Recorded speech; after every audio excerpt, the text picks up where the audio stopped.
ஆசீர். ஆண்டின் பொதுக்காலம் 18ஆம் வாரம் வெள்ளிக்கிழமை. வாசிப்போம்.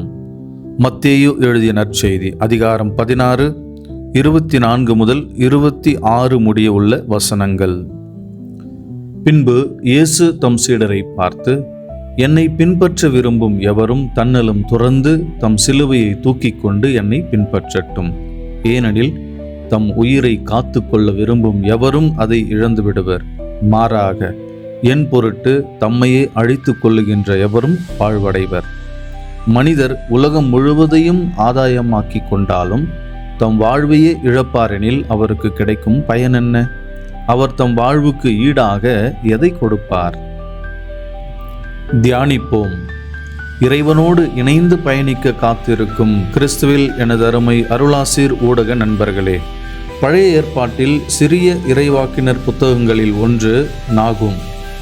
இஸ்ரேலின் பழம்பெரும் எதிரியான அசீரியாவின் தலைநகர் நினிவே. இந்த நினிவே நகரின் வீழ்ச்சியை குறித்து மகிழ்ச்சியாக எழுதப்பட்டதுதான் நாகும் புத்தகம்.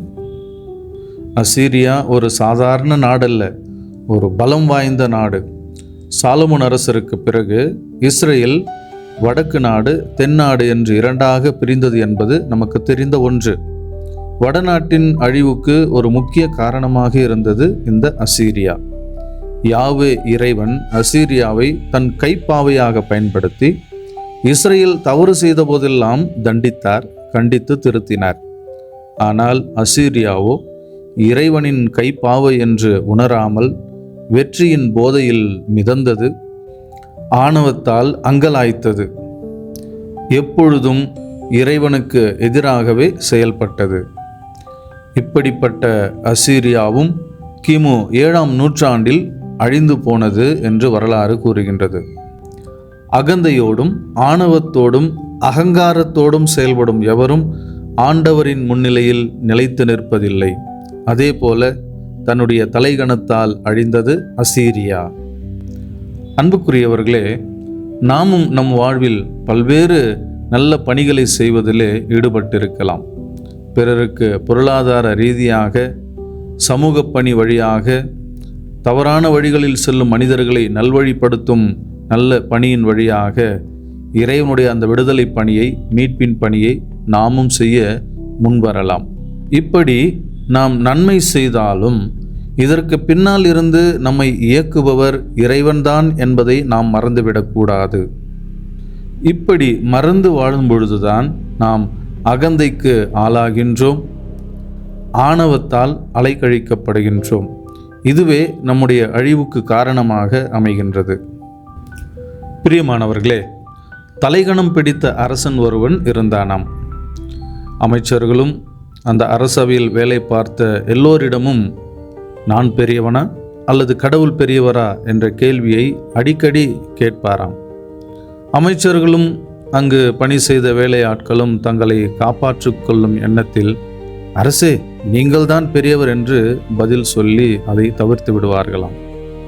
அந்த அரசவையில் ஒரே ஒரு அமைச்சர் மட்டும் கொஞ்சம் அறிவுள்ளவராக, ஞானம் உள்ளவராக, தைரியம் உள்ளவராக இருந்தாராம்.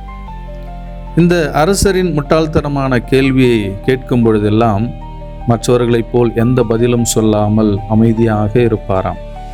இது அரசருக்கு சுத்தமாக பிடிக்கவில்லை. எனவே ஒரு நாள் அந்த அமைச்சரை அழைத்து நேரடியாகவே இந்த கேள்வியை கேட்டுவிட்டாராம்.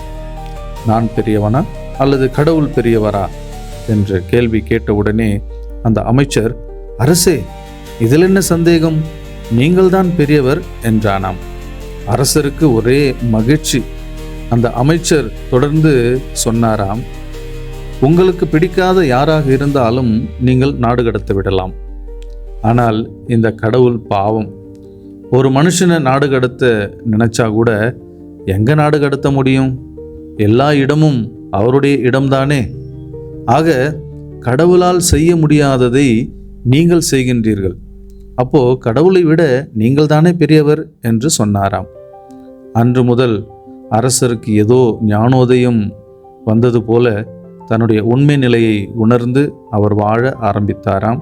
அந்த கேள்வியை கேட்பதை நிறுத்திவிட்டாராம். அன்புக்குரியவர்களே, இந்த அகந்தை அல்லது தலைகணம் நம்முடைய வீழ்ச்சிக்கு மட்டுமல்ல, நம்முடைய வாழ்க்கையின் வளர்ச்சிக்கும் அது தடையாக இருக்கின்றது என்கின்ற செய்தியைத்தான் இன்றைய நற்செய்தி நம் ஒவ்வொருவருக்கும் கற்றுக் கொடுக்கின்றது. என்னை பின்பற்ற விரும்பும் எவரும் தன்னலம் துறந்து தன்னுடைய சிலுவையை தூக்கி கொண்டு என்னை பின்பற்றட்டும். ஏனெனில் தம் உயிரை காத்து கொள்ள விரும்பும் எவரும் அதை இழந்து விடுவார். மாறாக என் பொருட்டு அதை அழித்து கொள்ளுகிற எவனும் வாழ்வடைவார் என்று ஆண்டவராகிய இயேசு கூறுகின்றார். இதிலிருந்து இந்த ஒரு உண்மையை நம்மால் புரிந்து கொள்ள முடிகின்றது. அதாவது, என்னை பின்பற்ற விரும்பும் எவரும் அகந்தையை துறந்து என்னை பின்பற்றட்டும். ஏனெனில் தன் அகந்தையை காத்து கொள்ள விரும்பும் எவரும் வாழ்வை இழந்து விடுவார். மாறாக என் பொருட்டு அந்த அகந்தையை அழித்து கொள்ளுகிற எவரும் மன மகிழ்ச்சியோடு வாழ்வார் என்று சொல்வதற்கு சமம். சுய நலத்தை சுருக்குவோம், இறை நலத்தை, பிறர் நலத்தை பெருக்குவோம். ஜெபிப்போம். என்னை பின்பற்ற விரும்பும் எவரும் தன்னலம் துறந்து தன்னை பின்பற்றட்டும் என்று அழைத்த ஆண்டவரே, இதோ இந்த நாளிலே எல்லாம் இழந்தவனாக நீர் மட்டுமே எனக்கு வாழ்வு தரக்கூடியவர் என்கின்ற ஒரு நம்பிக்கையோடு உம்மை பின்பற்ற வருகிறேன். என்னையும் என்னை சார்ந்த ஒவ்வொருவரையும் ஆசீர்வதித்து ஏற்றுக்கொண்டு வழி நடத்தும்.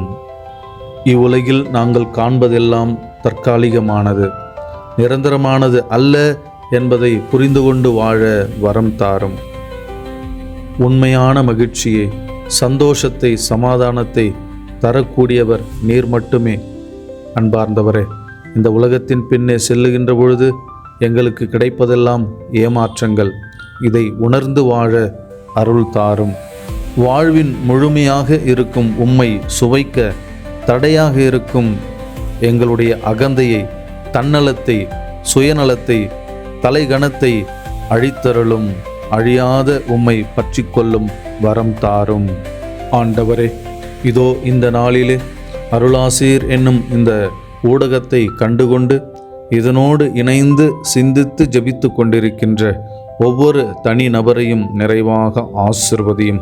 அவர்கள் சார்ந்த அந்த குடும்பங்களையும், அவர்களுடைய உற்றார் உறவினர்கள், நண்பர்கள் என்று அனைவரையும் நிறைவாக ஆசிர்வதிக்கவும்.